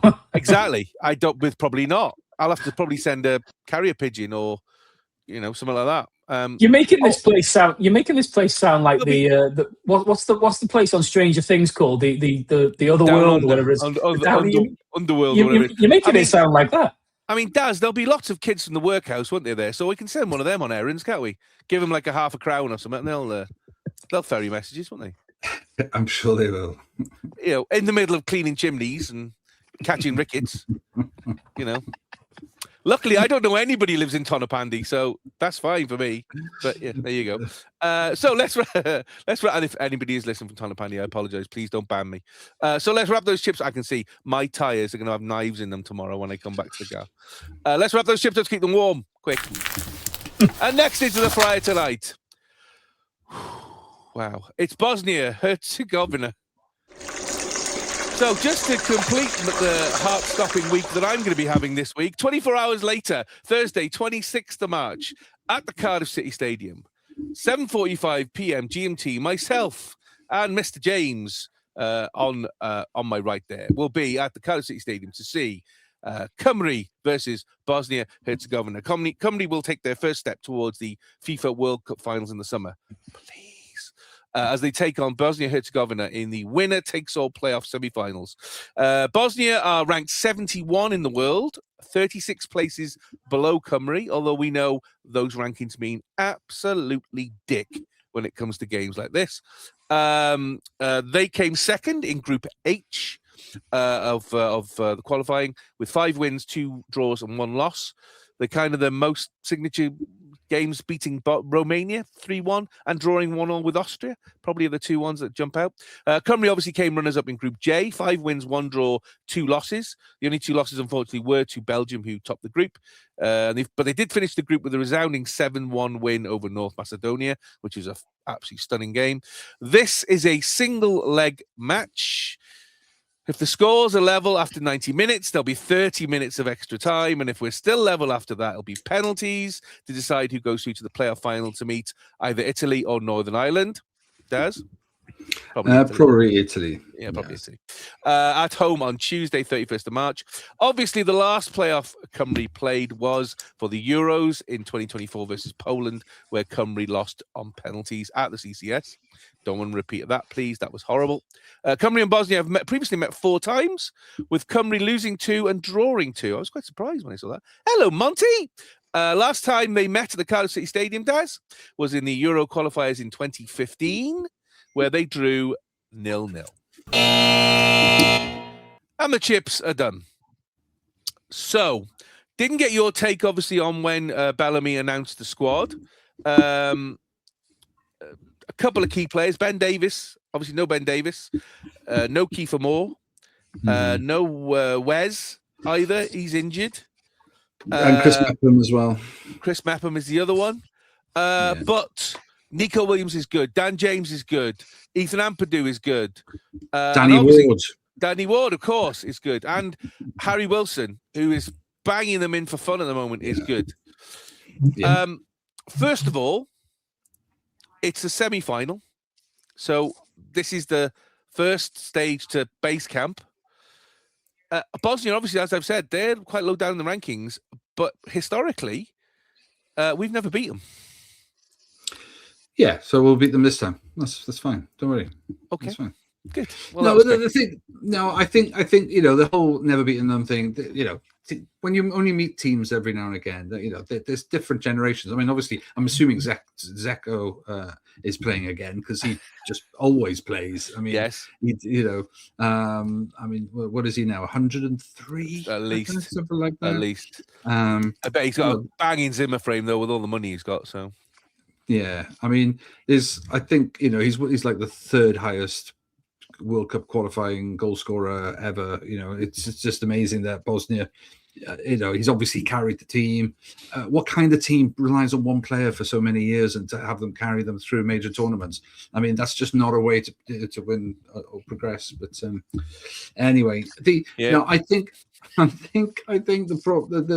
point is, I think there's nothing to fear of them. We've played bigger and better teams. I think we've matched bigger and better teams, and I think that on our day, not a problem.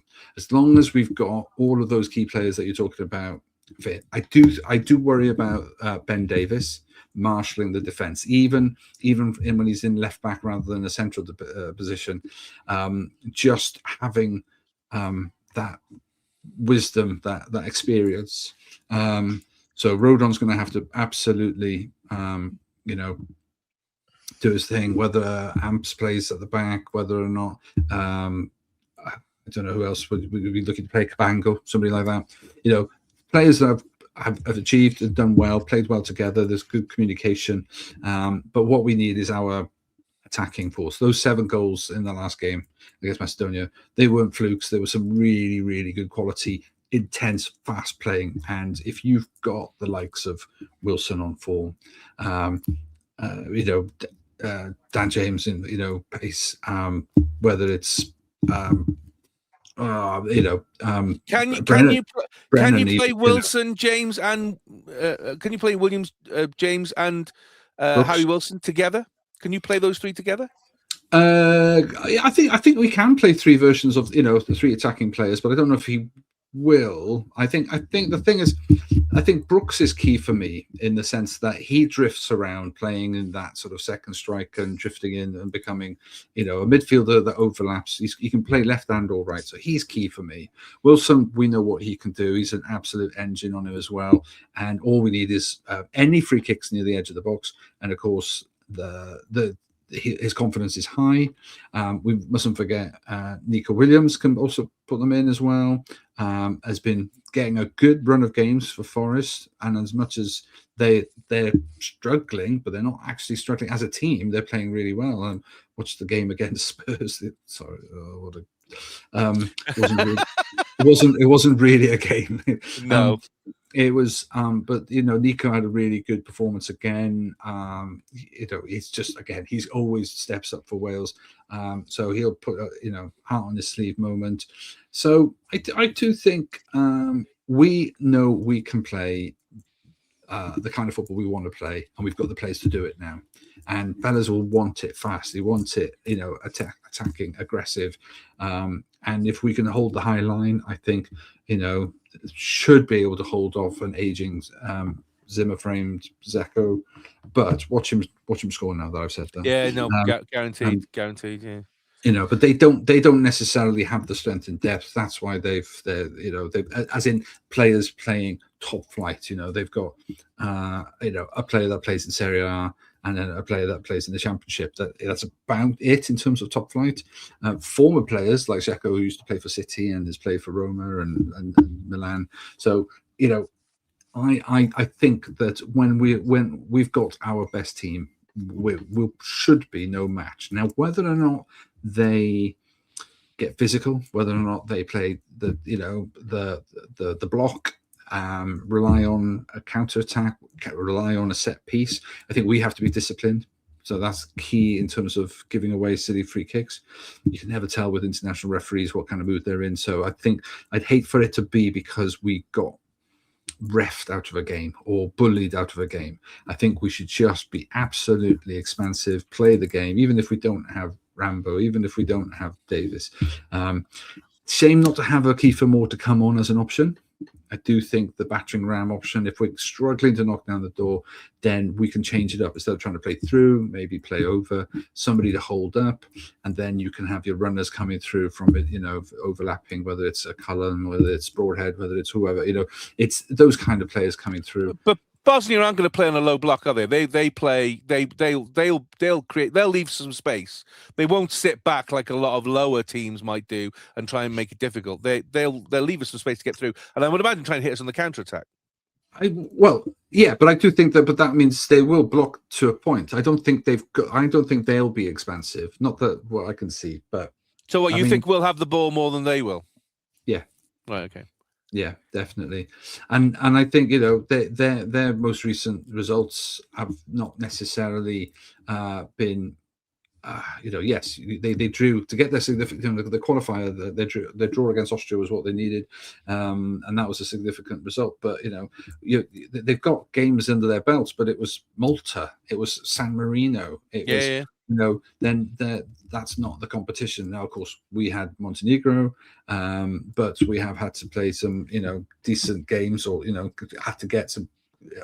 We had Liechtenstein. I appreciate that, but we had, Belgium. Macedonia. Most Macedonia was the surprise, wasn't it? That was the kind of the surprise for us because they did incredibly well considering where they should be from. The away game against them, the draw, yeah, but we shouldn't. We nearly. Belgium, nearly. I know. I'll start talking about the Ginger Ponce. So let's just move away from that, shall we? And their end of the lesson, yes. And their end of the lesson, absolutely. Jamie, should we take any solace from that last game versus North Macedonia, where we literally, 7-1 was an incredible result, or is it kind of like? If we'd have been like that all the way through the campaign, then maybe. But then if we would have been like that through the campaign, we wouldn't be in the playoffs in the first place. We'd have won the group.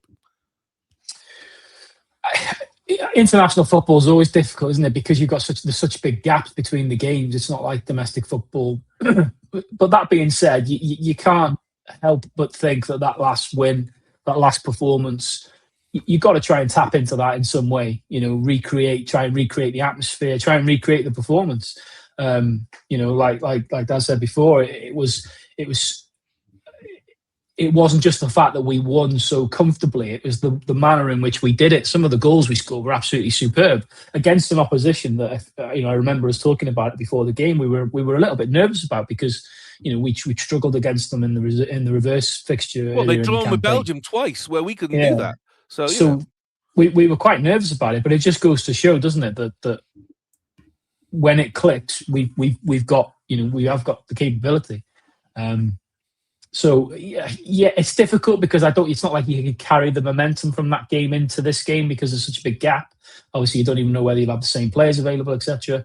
I'd be surprised if Bellas isn't using it in some way as a kind of a motivator or referencing it to try and get the players to kind of tap into whatever, all the things that clicked on that night. There's a great documentary this week on Espa the Rec does. I don't know if you've seen about Bellamy. It's quite a revealing, basically looking back at his childhood, and he takes a tour around Cardiff and he talks a lot about Gary Speed, and he gets quite emotional about it, which obviously we all do. But it was really kind of in depth for Bellas, because at times he can be. I mean, I remember somebody saying to me recently that they spent some time interviewing him and they just said, "God, he's intense. He's just so intense." You know what I mean? He's quite a scary man. But I'm sure that's not intentional. I just think that's the way he is.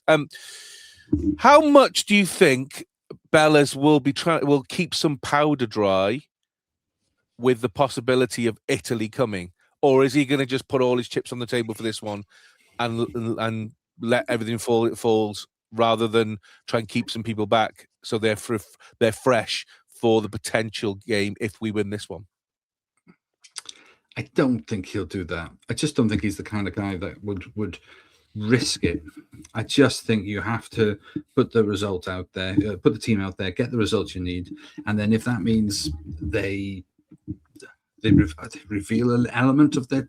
Everybody knows how Wales want to play, so I don't think there's anything to be hidden. So if it's about energy and fitness, I mean, if there are anybody carrying a knocks now from training, from the training camp, maybe he'll stand them down. But I just think he'll make sure he'll get a result.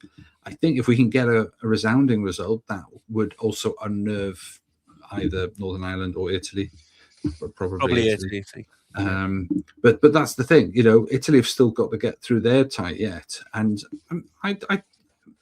Northern Ireland, I don't know. They could surprise. I mean, it is probably. I still say probably. If it was at Windsor Park, I might agree with you. But it's in Italy. True. So I don't. No big shakes at the moment. But I know. And that's great. They've got to travel to us.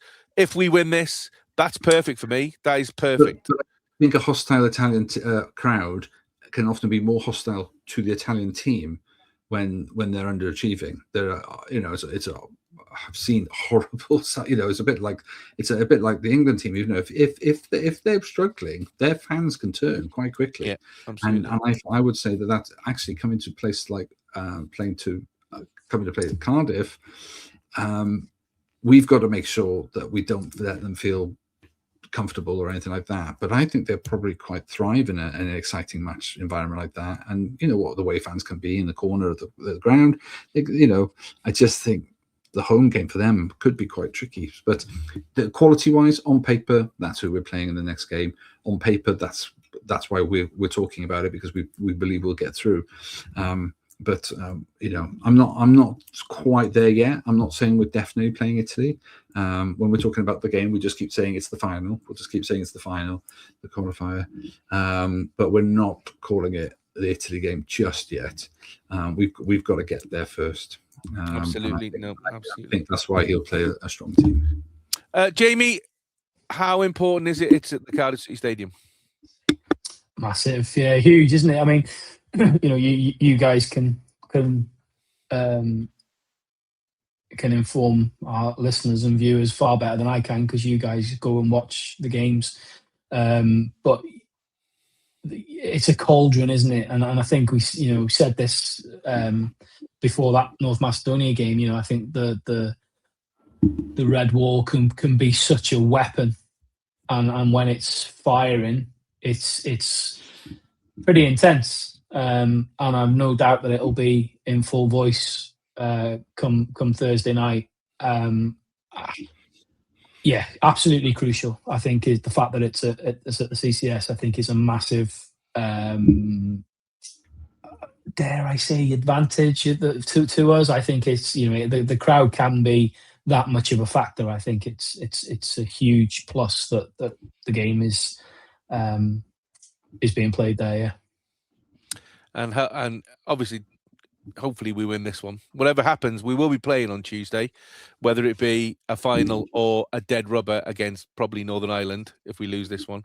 And helpfully, Jamie, of course, you and I will be busy on Tuesday because our sister's getting married. So I won't be paying much attention to my sister's wedding on Tuesday night. I have to be honest. Sorry, sis. Honestly, bitch. I know. Outrageous behaviour. If she watched this at all, then I'm sure she would have a reply, but she doesn't. So. And I'm obviously still waiting for the invite, but awkward. I tell you what, you can go instead of me, and I'll go to the game. Sorry. Anyway, let's wrap those chips up to keep. Oh no, let's do something and so score. I was going to say you need to. Don't have any predictions yet, have we? I'm getting carried away. I'm thinking it's a win already. Jamie, what's your score prediction for Cymru versus Bosnia-Herzegovina? I can't back anything other than a Cymru win, and I am going to go for a 3-0 Cymru win. Daz, what's your score prediction for Cymru versus Bosnia-Herzegovina? And don't forget, you can say draw, but then you've got to say who wins on penalties. If you call draw. Do I? Yes. I thought draws then you just got the point or not. No. You get the point, yes, but you still have to say who wins on penalties to try and get the second point. Yeah, and then you'll get 3.6 points for predicting who takes the first penalty. Oh man, you think you were bottom of the league? The amount you bitch, honestly. Are you bottom of the league here? Oh, shut up. Honestly, you're like the Sheffield Wednesday of this podcast. Yeah. Okay. All right, boys. Calm down. All right, calm down. I did have a 3-0 in there. I can't have him. Unlike Jamie, where he can copy my previous result because he can afford to match me. I have to go different. Can I see us getting 4? Or do I go for the more probable 2? Head says 2. Heart says 4. Let's go for 4. 4-0. Wow. Yeah. That's ambitious. And I'm predicting Cymru 3, Bosnia-Herzegovina 1. I don't think we'll keep a clean sheet, I have to be honest. And I think they have a nasty... They may score first. And put the jitters up us, but I'm hoping after the 7-1 win, I'm hoping we'll have enough to take this. A much bigger test awaits, and I know we need to just win this first. So let's win this, and then we can worry about what's coming next because that's going to be much harder. So let's wrap those chips up to keep them warm. Last into the fryer tonight. Ooh, I'm sick of this dish. It's Cardiff City Women. So Sunday, 29th of March at the Stoke Cae Ras, not the Rock, 5:10 p.m. GMT. Wrexham Women meet Cardiff City Women live on Scoria. Tickets are still available. £3 for adults, £1 for kids. There's no men's football that weekend. There's no international football that weekend. You have no excuse whatsoever. Get your bums down to the Stoke Cae Ras. Let's get behind the women. Because you never know. It's the penultimate game of this season's Adron Premier. This will be the 6th time these two sides have met each other this season. 1 draw and 1 loss in Phase 1. A draw and a win on penalties in the Adron Trophy. 1 win in Phase 2 and 1 loss in the Butte Energy Trophy. Cardiff have played 4 games in Phase 2, won 3 and lost 1. They sit currently 1 point ahead of Wrexham. However, and I've got to say this really, really quietly, if Wrexham win their game in hand on versus Swansea, they'll be 2 points ahead of Cardiff. And so a victory in this game would secure the championship with 1 game to go. A draw with Swansea puts Wrexham and Cardiff level on points, with Cardiff having a much higher goal difference. So it just shows how important Wednesday's game is, as well as this game. If Wrexham obviously lose both of these games, Cardiff would clinch the title at the racecourse with a game in hand. And the chips are done. So, Jamie, I know it's difficult because we don't know what's happening against Swansea yet, and that may change a whole load of things. But at the racecourse, hopefully in front of a big crowd, we'd like to see a fair few thousand. I don't think we're going to sell it out. Unfortunately, I think it's a bit too late for that. But if we can get 2,500, 3,000, that would be impressive, wouldn't it? Yeah, I would have liked to have thought there would be more than that there, to be fair. Like you say, I think maybe selling it out's a bit of a stretch, but... I mean, there's a fan zone going to be there. There's going to be, There's going to be stuff to do. There's going to be food. They properly put it on for the families, which is great. And £3 is an absolute steal.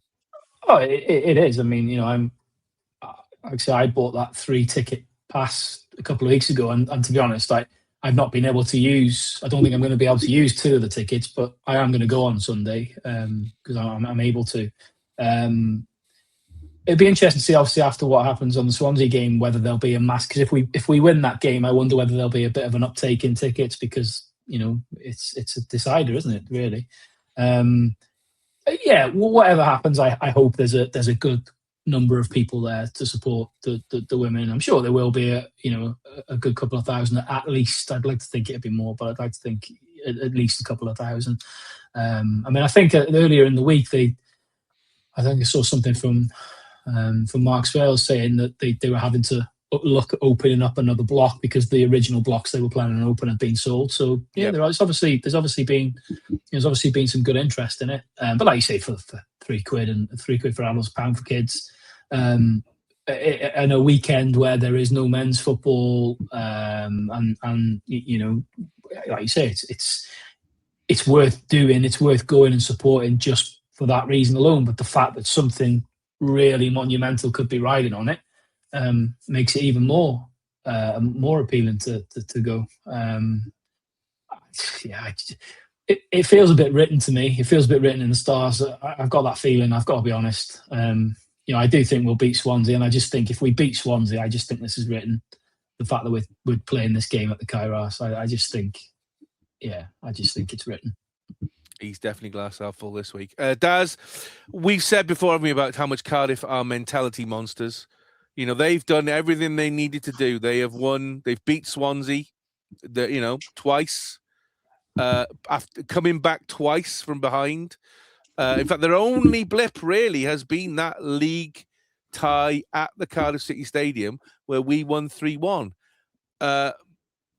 Does being in the racecourse rather than the Rock with a big crowd, is that going to make a difference to them, really? Or are they just too good and let that ride over them? I think they're used to the big occasion. They've played at the Cardiff City Stadium enough times now to have kind of got used to big grounds, bigger crowds.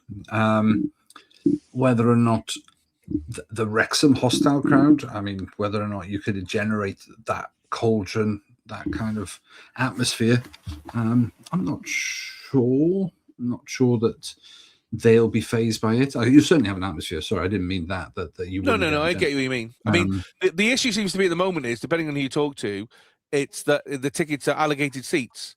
So the ultras are not going to be happy with that because the ultras always sit together because that's how they make the noise. So there's going to be a little bit of bartering, I would imagine, because they'll shuffle about anyway. I would think so. You would like to hope so. I mean, I've got a season ticket, and apparently there is a block reserved for season ticket holders, but I'll want to stand with the ultras. So yeah, and I would imagine I can drag Jamie over to the ultras because he's got a beautiful singing voice. Haven't you, Jim? It's like a goose farting in the fog. It's lovely. Yeah, it's like a cross between Elvis Presley and Lisa Marie Presley, I think. Well, Elvis Presley dead? Yeah. Excellent. Good. Elvis Presley, as he was eating that cheeseburger. Don't, you'll upset Daz. He still hasn't. It's too soon even for him.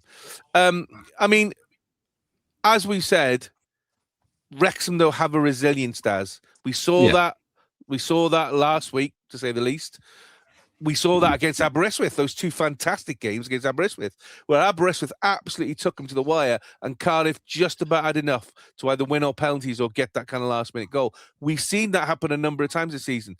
Is that what's going to get Wrexham over the line, do you think? I don't know. I mean, I think there's just been so many versions of this match played where there's been a close game, a free-flowing game, a game that's finished on penalties, a game, there's like every permutation has been played out. So I think I think both teams know what's riding on it. It is another cup final, ultimately. It is another cup final. So it'll feel different to that semi-final. Because I just think Cardiff must know if they can win this game, that's it. They've they probably feel they've got enough against. Well, let's say we beat Swansea, so we're 2 points in the lead. Yeah. Cardiff then win on Sunday. They go 1 point in the lead. That means they would have to lose to TNS. Yeah.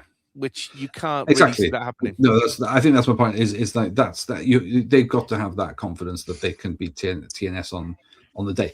But TNS put in a huge performance against you guys. Anything I have said against TNS, I would gladly take back in a heartbeat if they managed to do us a favour. I mean, this might be all irrelevant because, as I said, we win tonight, we win Sunday, and we lift the trophy. I mean, as a spectacle, Daz, we've kind of watched this league now for the last 3 years, particularly since Wrexham have come back into the Premier. We found out this week that it's definitely going to be either Cardiff Met or Connaskey Nomads again to get back into there because they've won the Junior Adran North and Junior Adran South respectively. So they will meet at some point to see who gets through that. I'm guessing it's probably going to be Cardiff Met again to replace Ponty. Yeah. You'd think on the. Don't get me wrong. I would love to see the Nomads come in because it'd be great to have another North Wales. Well, 2 North Wales clubs, an English club, and then everybody else in the South Wales. No, I nearly said the English reference to TNS earlier, but you got there first. That's cool. Yeah, that's thanks. all right. It's your turn. It's your turn for the hate mail. No, I would say that the North League is not as strong as the South in terms of depth.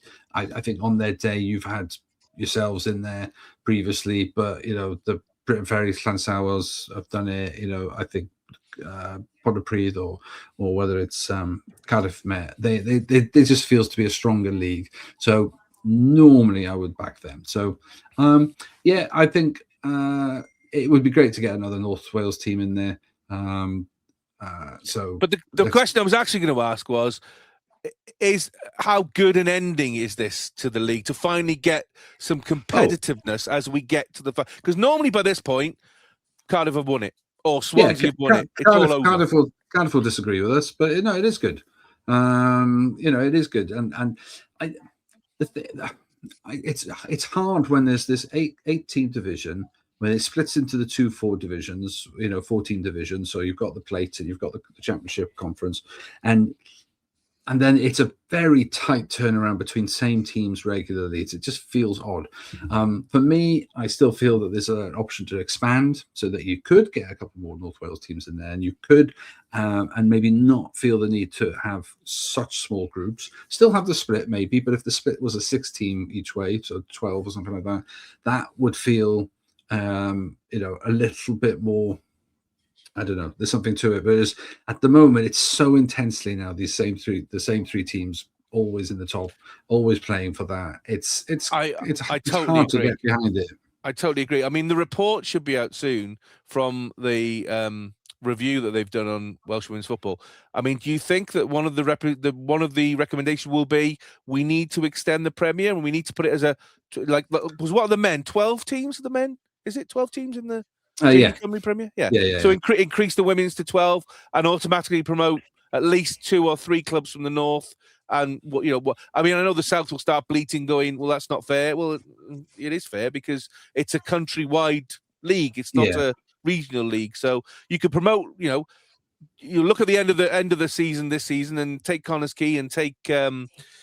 I think Llandudno actually are quite far down, but you could take look at any of the teams that are up there. Take 2 or 3 of those. Add in a Cardiff Met and somebody else, Swansea Uni or whatever it is, and then pop them into a 12. I mean, that would be more beneficial, wouldn't it? Because you'd have more variation. How they would fit in the matches, I don't know, but that surely would be a good idea, wouldn't it? Yeah, I do wonder whether or not the clincher would be another European place. If they can expand to the 12, that might allow them to get another European place, and that would be the game changer. And then we've got a proper competition on our hands. So, time for the salt, vinegar, and sauce score. I'll go first on this one. Oh, this is really tough. I've written 3 scores down. First time this season, I've actually written 3 scores down, and I now have to make a decision on which one it is. Look, it doesn't matter what you say, so let's just say one and move on. I don't say that to you. Shut up. I don't say that to you. Be But quiet. you can't win. You can't win. It doesn't matter. I can win inside. I can win personally. I can win pride. You can win. Shut up. Fuck all. I love him. He's so brilliant, my brother. He's so loving. I'm gonna go for Wrexham 2, Cardiff City 1. I think it's gonna be close. I think it's gonna be tight. I think the crowd are gonna help get us over the line. A lot's gonna be riding on what happens tonight. But I'll need to go, and I think Wrexham are gonna do it. I think Jamie was right. I've said from very early on, I think it's our time, and I'm going to back it. And let's see where the cards fall. Jamie, what's your score prediction for Wrexham Women versus Cardiff City Women? 3-1 Wrexham win. Nice. Daz, what's your score prediction for Wrexham Women versus Cardiff City Women? I went for 3-2. 2. Wrexham. Wow. Okay. So we're all home backing advantage. Wrexham. I'm backing them because of the home advantage. I do think it'll make a difference. I have to be honest. I'm surprised. I thought you might go for a draw. No, I think it'll be close, and I think it'll sit probably around the 2-1, 2-2 for a bit, and then I think they will go for it, and the teams will go for it, and I just don't know. Something tells me the home advantage might just lift Wrexham enough. I mean, Jamie, if we win tonight, I know I'm putting all the carts massively before the horses, but I've got to do it. If we win tonight and we get a draw on Sunday, that's not a disaster, is it? Because we'd still be 2 points in the lead. Yeah, what are we a point behind now? Yeah.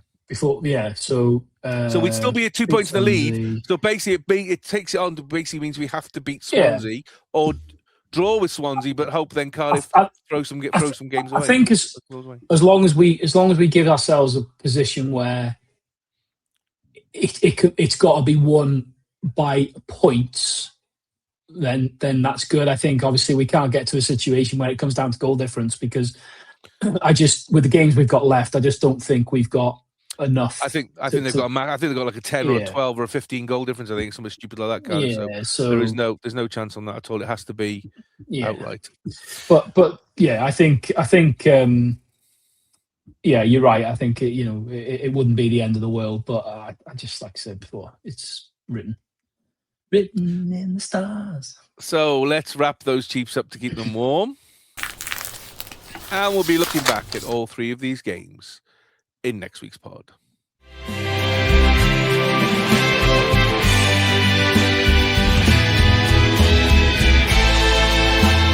So there we are, a little bit earlier than they usually do.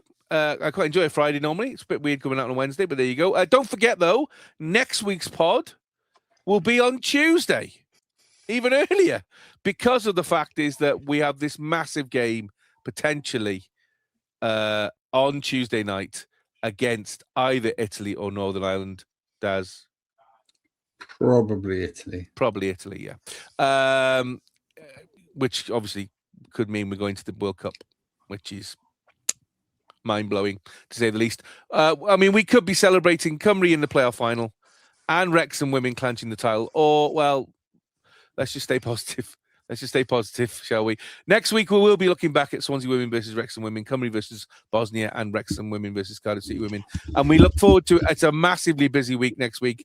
Cymru versus Italy or Northern Ireland, probably Italy, depending on how that game goes. Wrexham men are back in league action then straight away on the Friday versus West Brom away. Wrexham Women play their last game of the season at home to Swansea City Women, which might be for nothing, which might be for everything. We're just not sure. And then after we get a massive sugar rush from all the Easter eggs, we take on Southampton at home on the Tuesday. So it doesn't stop. It doesn't stop at all for us. It just keeps going. Thanks, obviously, to everybody who's messaged as usual. Please, on the usual channels, YouTube, Spotify. Send us an old text via Nokia 3220 You know, where you've got to type in everything. Yeah, absolutely, with all the thumbs and everything. Do that. You know, just telling us how much you're enjoying or not enjoying, or whether you, like me, are crawling up the walls with nerves, because that's exactly how it is. Obviously, my thanks to these two who have agreed to pop in earlier this week and completely disrupt their week. Legends as they are. So thank you, Jamie. My pleasure. And thank you, Daz. I'll see you on Thursday. Come on, Cymru. First pints on me. Oh, lovely. Second pints on me. Oh, Third pints on me. 10th pints on me. Yeah. I mean, are you in work on Friday? Yeah. No, it's Good Friday, isn't it? No, it's not. It's not Good Friday. I'm thinking of the wrong one. Damn it. Unlucky. And Jamie, I'll see you on Sunday then, because I'll be at the racecourse as well on Sunday. So I'll see you Sunday. For that. First pint on you. First points on you. Second points on you. Fifth points on you. I don't drink, so you're lucky. I, of course, have been Welshtechie. We'll see you next week. We'll see you next Tuesday. Don't forget Tuesday. Because we might have my faces like this. Oh, we might have faces like this. Not quite sure. But we'll see you then. And until then, and I am absolutely, I say it every week, I know, but this week I definitely mean it. Come on, Cymru, and come on the town.